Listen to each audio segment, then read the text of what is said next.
ಪಾಠ 6 ಗಂಗೆಯಲ್ಲಿ ದೀಪಮಾಲೆ. ರಚನೆ GS ಶಿವರುದ್ರಪ್ಪ. ಪ್ರಶ್ನೋತ್ತರಗಳು. Main question number 1. ಕೆಳಗಿನ ಪ್ರಶ್ನೆಗಳಿಗೆ ಒಂದು ವಾಕ್ಯದಲ್ಲಿ ಉತ್ತರಿಸಿ. ಫಸ್ಟ್ ಒನ್, ಹರಿದ್ವಾರದಲ್ಲಿ ಏನನ್ನು ನೋಡಬೇಕೆಂದು ಲೇಖಕರ ಗುರಿಯಾಗಿತ್ತು?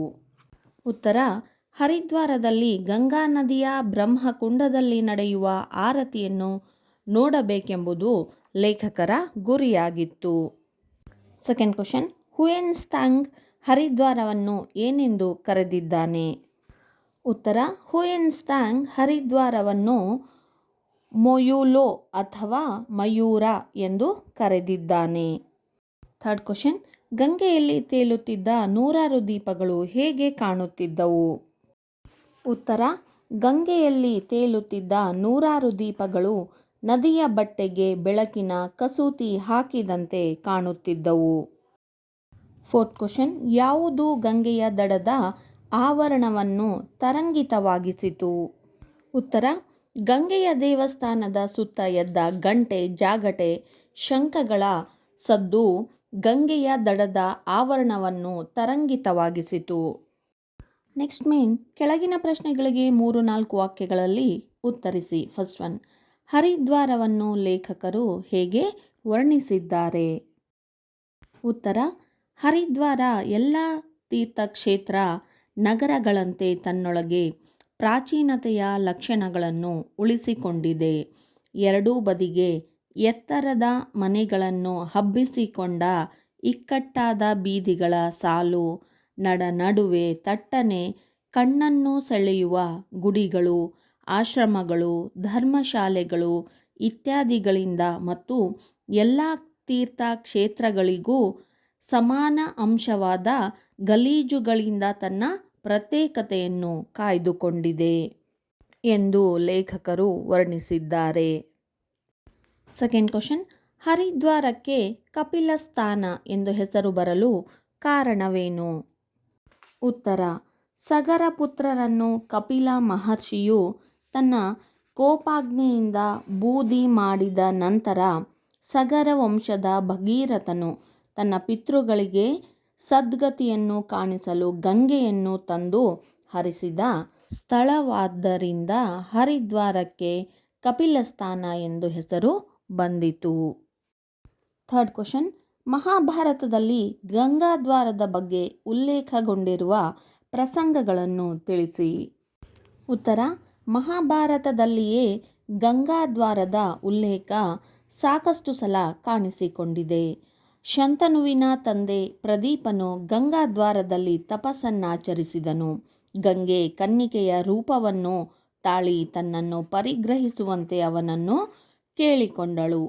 ಆದರೆ ಆತ ಆಕೆಯನ್ನು ತನ್ನ ಮಗಳಂತೆ ಭಾವಿಸುವುದಾಗಿಯೂ ಆಕೆ ಇಷ್ಟಪಟ್ಟರೆ ತನ್ನ ಮಗನಿಗೆ ಮದುವೆ ಮಾಡುವುದಾಗಿಯೂ ತಿಳಿಸಿದನು. ದ್ರೋಣನ ತಂದೆ ಭಾರದ್ವಾಜನು ಅಪ್ಸರೆಯಾದ ಘೃತಾಚಿಯನ್ನು ಕಂಡು ಮೋಹಗೊಂಡು ದ್ರೋಣಾಚಾರ್ಯನ ಹುಟ್ಟಿಗೆ ಕಾರಣನಾದದ್ದು ಗಂಗಾದ್ವಾರದಲ್ಲಿ. ಅರ್ಜುನನು ತನ್ನ ತೀರ್ಥಯಾತ್ರೆಯ ಸಂದರ್ಭದಲ್ಲಿ ಗಂಗೆಯಲ್ಲಿ ಸ್ನಾನ ಮಾಡುವಾಗ ನಾಗಲೋಕದ ಕನ್ಯೆ ಉಲೂಪಿ ಅವನನ್ನು ಕಂಡು ಮೋಹಗೊಂಡು ಹೋದಳು. ಅವಳನ್ನು ವರಿಸಿದ ಅರ್ಜುನ ಆಕೆಯನ್ನು ಮತ್ತೆ ಗಂಗಾದ್ವಾರದಲ್ಲಿಯೇ ಬಿಟ್ಟು ತನ್ನ ತೀರ್ಥಯಾತ್ರೆಯನ್ನು ಮುಂದುವರೆಸಿದನು. ಫೋರ್ತ್ ಕ್ವಶನ್, ನಿಸರ್ಗದ ಆರಾಧನೆಯನ್ನು ಕವಿ ಹೇಗೆ ಸಮರ್ಥಿಸಿಕೊಳ್ಳುತ್ತಾರೆ? ಈ ನದಿ, ಈ ಬೆಟ್ಟ, ಈ ಬಯಲು, ಈ ಆಕಾಶ ಇವು ನಿಜವಾದ ದೇವರಲ್ಲದೆ ಗುಡಿಯೊಳಗಿನ 4 ಗೋಡೆಗಳ ನಡುವೆ ಉಸಿರು ಕಟ್ಟಿಸುವ ಧೂಪ, ದೀಪ, ನೈವೇದ್ಯ, ಮಂತ್ರಾದಿಗಳ ಮಧ್ಯೆ ಗರ್ಭಗುಡಿಯ ಮಂದವಾದ ಮಂಕು ಬೆಳಕಿನ ವಾತಾವರಣದಲ್ಲಿ ವಿಗ್ರಹವನ್ನು ದೇವರೆಂದು ಭಾವಿಸಿ ಪೂಜಿಸುವ ಪ್ರವೃತ್ತಿ ಎಷ್ಟೊಂದು ಸಂಕುಚಿತವಾದದ್ದು ಈ ಮುಕ್ತ ನಿಸರ್ಗದ ಆರಾಧನೆಯ ಮುಂದೆ ಎಂದು ನಿಸರ್ಗದ ಆರಾಧನೆಯನ್ನು ಕವಿ ಸಮರ್ಥಿಸಿಕೊಳ್ಳುತ್ತಾರೆ. ನೆಕ್ಸ್ಟ್ ಮೇನ್, ಸಂದರ್ಭದೊಡನೆ ವಿವರಿಸಿ. ಫಸ್ಟ್ ಒನ್, ಪುರಾಣ, ಚರಿತ್ರೆ ಹಾಗೂ ವಾಸ್ತವಗಳು ಒಂದರ ಜತೆಗೊಂದು ಬಿಡಿಸಲಾಗದಂತೆ ಹೆಣೆದುಕೊಂಡಿವೆ ಇಲ್ಲಿ. ಈ ವಾಕ್ಯವನ್ನು ಡಾಕ್ಟರ್ GS ಶಿವರುದ್ರಪ್ಪನವರು ಬರೆದಿರುವ ಗಂಗೆಯಲ್ಲಿ ದೀಪಮಾಲೆ ಎನ್ನುವ ಪಾಠದಿಂದ ಆರಿಸಿಕೊಳ್ಳಲಾಗಿದೆ. ಈ ಮಾತನ್ನು ಲೇಖಕರು ಓದುಗರಿಗೆ ಹೇಳಿದ್ದಾರೆ. ಸಂದರ್ಭ: ಹಿಮಾಲಯದ ಯಾತ್ರೆಗೆ ಹೊರಡುವವರ ಪಾಲಿಗೆ ಹರಿದ್ವಾರದಿಂದ ಮುಂದಕ್ಕೆ ತೆರೆಯುವ ಪುರಾಣದ ಪುಟಗಳಿಗೆ ಲೆಕ್ಕವಿಲ್ಲ. ಪುರಾಣ, ಚರಿತ್ರೆ ಹಾಗೂ ವಾಸ್ತವಗಳು ಒಂದರ ಜತೆಗೊಂದು ಬಿಡಿಸಲಾಗದಂತೆ ಹೆಣೆದುಕೊಂಡಿವೆ ಇಲ್ಲಿ. ಹರಿದ್ವಾರ ಎಲ್ಲ ತೀರ್ಥಕ್ಷೇತ್ರಗಳ ನಗರಗಳಂತೆ ತನ್ನೊಳಗೆ ಪ್ರಾಚೀನತೆಯ ಲಕ್ಷಣಗಳನ್ನು ಉಳಿಸಿಕೊಂಡಿದೆ. ಎರಡೂ ಬದಿಗೆ ಎತ್ತರದ ಮನೆಗಳನ್ನು ಹಬ್ಬಿಸಿಕೊಂಡ ಇಕ್ಕಟ್ಟಾದ ಬೀದಿಗಳ ಸಾಲು, ನಡುವೆ ತಟ್ಟನೆ ಕಣ್ಣನ್ನು ಸೆಳೆಯುವ ಗುಡಿಗಳು, ಆಶ್ರಮಗಳು, ಧರ್ಮಶಾಲೆಗಳು ಇತ್ಯಾದಿಗಳಿಂದ ಮತ್ತು ಎಲ್ಲ ತೀರ್ಥಕ್ಷೇತ್ರಗಳಿಗೂ ಸಮಾನ ಅಂಶವಾದ ಗಲೀಜುಗಳಿಂದ ತನ್ನ ಪ್ರತ್ಯೇಕತೆಯನ್ನು ಕಾಯ್ದುಕೊಂಡಿದೆ ಎಂದು ಹರಿದ್ವಾರದ ಮಹತ್ವವನ್ನು ಕುರಿತು ಹೇಳುವ ಸಂದರ್ಭದಲ್ಲಿ ಈ ಮೇಲಿನ ವಾಕ್ಯ ಬಂದಿದೆ.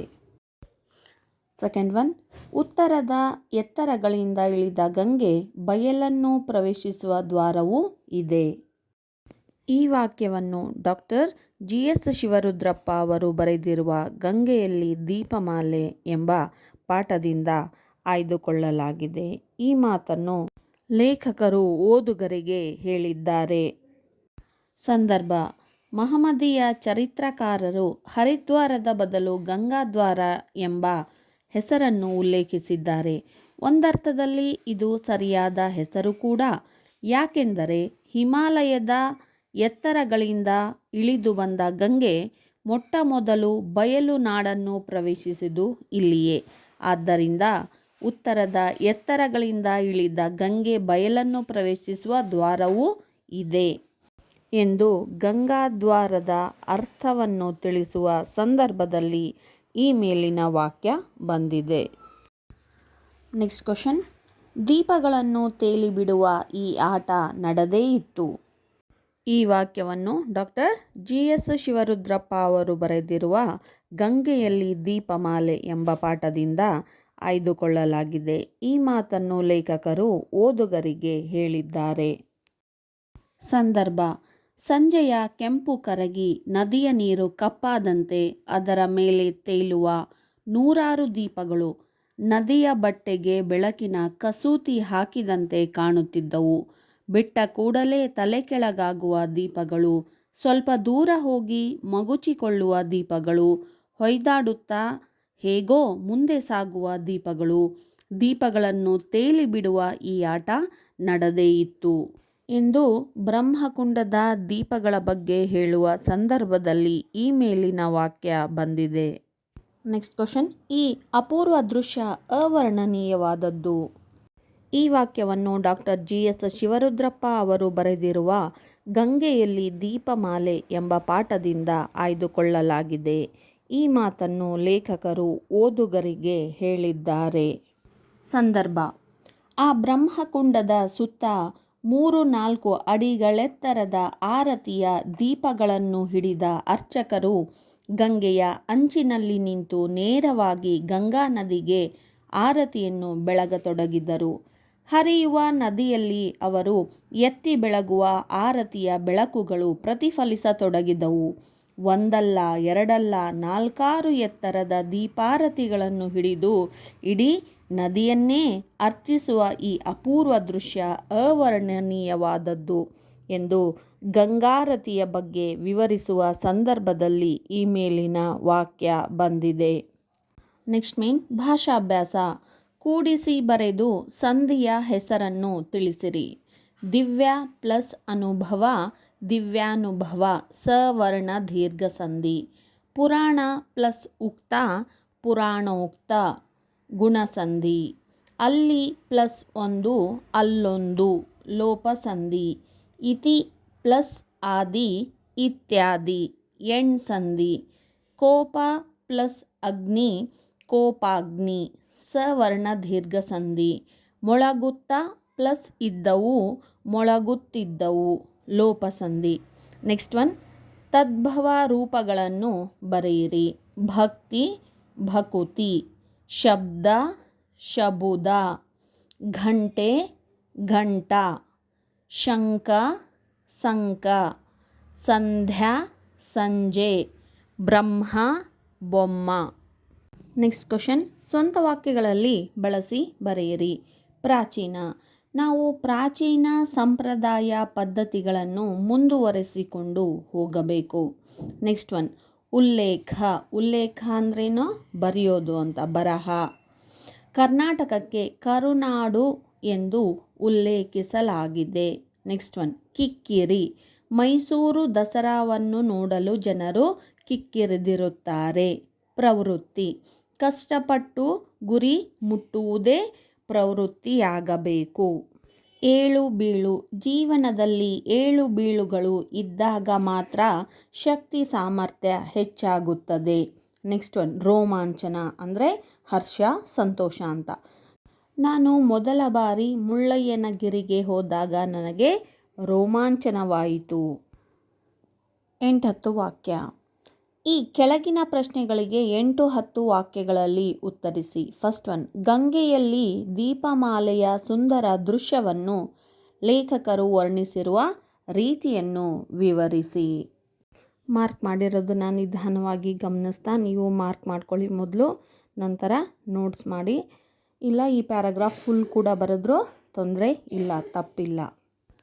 ಸಂಜೆ ಗಂಗಾಮಾಯಿಗೆ ಹೆಣ್ಣು ಮಕ್ಕಳು ಗಂಡ ಹೆಂಡತಿಯರು ತೇಲಿಬಿಟ್ಟ ಹೂವಿನ ದೊನ್ನೆಯ ದೀಪಗಳು ಕೆಲವು ತೇಲಿಬಿಟ್ಟ ನಂತರ ಒಂದೆರಡು ಮಾರು ದೂರ ಹೋಗುವಷ್ಟರಲ್ಲಿಯೇ ಸೆಳವಿಗೆ ಸಿಕ್ಕು ಗಿರಗಿರನೆ ಸುತ್ತಿ ತಲೆ ಕೆಳಗಾಗಿ ಹತ್ತಿದ ದೀಪ ನೀರಲ್ಲಿ ಆರಿ ಅದರ ಜತೆಗಿದ್ದ ಹೂವುಗಳು ದಿಕ್ಕಾಪಾಲಾಗಿ ಕೊಚ್ಚಿ ಹೋಗುತ್ತಿದ್ದವು. ಕೆಲವು ದೊನ್ನೆ ದೀಪಗಳು ಸ್ವಲ್ಪ ದೂರದವರೆಗೆ ಉರಿಯುತ್ತಾ ನದಿ ಜಲದಲ್ಲಿ ಪ್ರತಿಬಿಂಬಿತವಾಗುತ್ತಾ ಮುಂದೆ ಹೋಗಿ ಇನ್ನಿತರ ದೊನ್ನೆಗಳಿಗೆ ತಗುಲಿ ತಲೆ ಕೆಳಗಾಗುತ್ತಿದ್ದವು. ಇನ್ನು ಕೆಲವು ಅಬಾಧಿತವಾಗಿ ತೇಲುತ್ತಾ ಉರಿಯುವ ದೀಪಗಳ ಸಹಿತ ದೂರ ದೂರಕ್ಕೆ ಹೋಗುತ್ತಿದ್ದವು. ನೋಡಿದಂತೆ ಬಹುಸಂಖ್ಯೆಯಲ್ಲಿ ತೇಲಿಬಿಟ್ಟ ದೀಪಗಳು ನದಿಯ ಹರಹನ್ನೆಲ್ಲ ತುಂಬಿಕೊಂಡು ಅದ್ಭುತವಾದ ದೃಶ್ಯಮಾಲೆಯನ್ನು ನಿರ್ಮಿಸಿದವು. ಕಂಟಿನ್ಯೂ. Next paragraph. ಸಂಜೆಯ ಕೆಂಪು ಕರಗಿ ನದಿಯ ನೀರು ಕಪ್ಪಾದಂತೆ ಅದರ ಮೇಲೆ ತೇಲುವ ನೂರಾರು ದೀಪಗಳು ನದಿಯ ಬಟ್ಟೆಗೆ ಬೆಳಕಿನ ಕಸೂತಿ ಹಾಕಿದಂತೆ ಕಾಣುತ್ತಿದ್ದವು. ಬಿಟ್ಟ ಕೂಡಲೇ ತಲೆ ಕೆಳಗಾಗುವ ದೀಪಗಳು, ಸ್ವಲ್ಪ ದೂರ ಹೋಗಿ ಮಗುಚಿಕೊಳ್ಳುವ ದೀಪಗಳು, ಹೊಯ್ದಾಡುತ್ತಾ ಹೇಗೋ ಮುಂದೆ ಸಾಗುವ ದೀಪಗಳು, ದೀಪಗಳ ತೇಲಿ ಬಿಡುವ ಈ ಆಟ ನಡೆದೇ ಇತ್ತು. ಜೀವನದ ಮಹಾಪ್ರವಾಹದ ಮೇಲೆ ನಮ್ಮೆಲ್ಲರ ಏಳು ಬೀಳುಗಳನ್ನು ಬಿಂಬಿಸುತ್ತಿದ್ದ ಈ ದೀಪಮಾಲೆಯ ಲೀಲೆ ನಿಜಕ್ಕೂ ವರ್ಣಾತೀತ ಎಂದು ಗಂಗೆಯಲ್ಲಿ ದೀಪಮಾಲೆಯ ಸುಂದರ ದೃಶ್ಯವನ್ನು ಲೇಖಕರು ವರ್ಣಿಸಿದ್ದಾರೆ. ನೆಕ್ಸ್ಟ್ 8-10 ವಾಕ್ಯ. ಸೆಕೆಂಡ್ ಕ್ವಶನ್, ಗಂಗೆಯಲ್ಲಿ ದೀಪಮಾಲೆ ಪಾಠದ ಸಾರಾಂಶವನ್ನು ನಿಮ್ಮ ಮಾತಿನಲ್ಲಿ ಬರೆಯಿರಿ. ಉತ್ತರ, ಲೇಖಕರು ಮಧ್ಯಾಹ್ನದ ಸುಡು ಬಿಸಿಲಿನಲ್ಲಿ ಸೈಕಲ್ ರಿಕ್ಷಾ ಮಾಡಿಕೊಂಡು ಹರಿದ್ವಾರದ ಬೀದಿಗಳಲ್ಲಿ ಹೊರಟಿದ್ದರು. ಸಂಜೆಯ ಒಳಗೆ ಸಾಧ್ಯವಾದಷ್ಟು ಸ್ಥಳಗಳನ್ನು ನೋಡಿಕೊಂಡು ಸಂಜೆ ಗಂಗಾ ನದಿಯ ಬ್ರಹ್ಮಕುಂಡದಲ್ಲಿ ನಡೆಯುವ ಆರತಿಯನ್ನು ನೋಡಬೇಕೆಂಬುದು ಅವರ ಗುರಿಯಾಗಿತ್ತು. ಹರಿದ್ವಾರ ಎಲ್ಲ ತೀರ್ಥಕ್ಷೇತ್ರ ನಗರಗಳಂತೆ ತನ್ನೊಳಗೆ ಪ್ರಾಚೀನತೆಯ ಲಕ್ಷಣಗಳನ್ನು ಉಳಿಸಿಕೊಂಡಿದೆ. ಇದು ಭಾರತದ 7 ಪ್ರಾಚೀನ ಪವಿತ್ರ ನಗರಗಳಲ್ಲಿ ಒಂದು. ನೋಡಿ, ಇದು ಆನ್ಸರ್ ಲಾಂಗ್ ಆಗುತ್ತೆ ಅಂದರೆ ನಿಮಗೆ ಸ್ಕಿಪ್ ಮಾಡ್ಬೋದು. ಹರಿದ್ವಾರ ಅಂತ ಇದೆಲ್ಲ ಮಾರ್ಕ್ ಮಾಡಿದ್ದೆಲ್ಲ ಹರಿದ್ವಾರದಿಂದ ಹಿಡಿದು ನಗರಗಳಲ್ಲಿ ಒಂದು, ಅಲ್ಲಿವರೆಗೆ ನೀವು ಸ್ಕಿಪ್ ಮಾಡ್ಬೋದು. ಇಲ್ಲ ಬರೀತೀನಿ ಅನ್ನೋರು ಕೂಡ ಬರಿಬೋದು. ಕಂಟಿನ್ಯೂ. Next para. ಸಂಜೆ ಬ್ರಹ್ಮಕುಂಡವೆಂದು ಕರೆಯುವ ಗಂಗಾ ನದಿಯ ಸುತ್ತಲೂ ಮೆಟ್ಟಿಲುಗಳ ಮೇಲೆ ಆಗಲೇ ಜನರು ಕುಳಿತಿದ್ದರು. ಲೇಖಕರು ಅಲ್ಲಿಯೇ ದಾರಿ ಮಾಡಿಕೊಂಡು ನೀರಿನಲ್ಲಿ ಕಾಲುಗಳನ್ನು ಬಿಟ್ಟು ಕುಳಿತುಕೊಂಡರು. ಗಂಗಾ ಮಾಯಿಗೆ ಹೆಣ್ಣು ಮಕ್ಕಳು ಗಂಡ ಹೆಂಡತಿಯರು ತೇಲಿ ಬಿಡುವ ಹೂವಿನ ದೊನ್ನೆ ದೀಪಗಳು ಕತ್ತಲಾದಂತೆ ನದಿಯ ಬಟ್ಟೆಗೆ ಬೆಳಕಿನ ಕಸೂತಿ ಹಾಕಿದಂತೆ ಕಾಣುತ್ತಿದ್ದವು ಅಂತ ಬರ್ಕೊಳ್ಳಿ ಅದನ್ನು. ಅವುಗಳಲ್ಲಿ ಕೆಲವು ತೇಲುತ್ತಿದ್ದವು, ಮುಳುಗುತ್ತಿದ್ದವು, ಹೊಯ್ದಾಡುತ್ತಿದ್ದವು. ಹೀಗೆ ಜೀವನದ ಮಹಾಪ್ರವಾಹದ ಮೇಲೆ ನಮ್ಮೆಲ್ಲರ ಏಳು ಬೀಳುಗಳನ್ನು ಬಿಂಬಿಸುವಂಥ ಈ ದೀಪಗಳ ಆಟ ನಡೆದೇ ಇತ್ತು. Next paragraph. ಇದ್ದಕ್ಕಿದ್ದಂತೆ ಗಂಟೆ 7 ಶಂಖ ಜಾಗಟೆಗಳ ಸದ್ದಿನಿಂದ ಗಂಗಾ ಆರತಿಯ ಮುಹೂರ್ತದ ಅರಿವಾಯಿತು.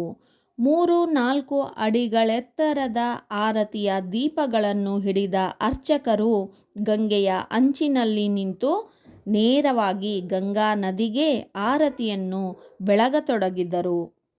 ಈ ಅಪೂರ್ವ ದೃಶ್ಯವನ್ನು ಲಕ್ಷಾಂತರ ಜನರು ಭಕ್ತಿ ಭಾವದಿಂದ ವೀಕ್ಷಿಸಿದರು. ಈ ಮುಕ್ತ ನಿಸರ್ಗ ಆರಾಧನೆಯ ಮುಂದೆ 4 ಗೋಡೆಗಳ ಮಧ್ಯೆ ಉಸಿರುಗಟ್ಟಿಸುವ ಧೂಪ ದೀಪಗಳ ನಡುವೆ ಗುಡಿಯೊಳಗೆ ನಡೆಯುವ ಪೂಜಾ ಪ್ರವೃತ್ತಿ ಎಷ್ಟೊಂದು ಸಂಕುಚಿತ ಎಂದು ಲೇಖಕರಿಗೆ ಅನಿಸಿತು. ಈ ಆರತಿ ಮುಗಿದ ನಂತರ ಅದೇ ಊರು, ಜನ, ಸಂಬಂಧ ಎಲ್ಲವೂ ಲೇಖಕರ ಅರಿವಿಗೆ ಹಿಂತಿರುಗಿದವು. ಇಲ್ಲಿಗೆ ಈ ಪಾಠದ ಎಲ್ಲ ಮೇನ್ಸು ಕಂಪ್ಲೀಟ್ ಆಯಿತು. ಈ ವಿಡಿಯೋವನ್ನು ಮೊದಲು ಸರಿಯಾಗಿ ಕೇಳಿ ಟೆಕ್ಸ್ಟ್ ಬುಕ್ಕಲ್ಲಿ ಮಾರ್ಕ್ ಮಾಡಿಕೊಂಡು ನಂತರ ಅದನ್ನು ಬರೀರಿ. ವಿದ್ಯಾರ್ಥಿಗಳೇ, ಟೆಕ್ಸ್ಟ್ ಬುಕ್ ರೀಡಿಂಗ್ ಹಾಬಿ ಇರಲಿ ನಿಮಗೆ, ಬೈ ಹಾರ್ಟಿಂಗ್ ನೇಚರು ಬೇಡ. ಮತ್ತು ಪ್ರಾಪರ್ ಟೈಮ್ ಟೇಬಲ್ ಹಾಕ್ಕೊಂಡು ಸ್ಟಡಿ ಮಾಡಿ. ಇನ್ನು ಯಾರ್ಯಾರು ಟೈಮ್ ಟೇಬಲ್ ಹಾಕ್ಕೊಂಡಿಲ್ಲ, ಟೈಮ್ ಟೇಬಲ್ ಹಾಕ್ಕೊಂಡು ಸ್ಟಡಿ ಮಾಡಿ.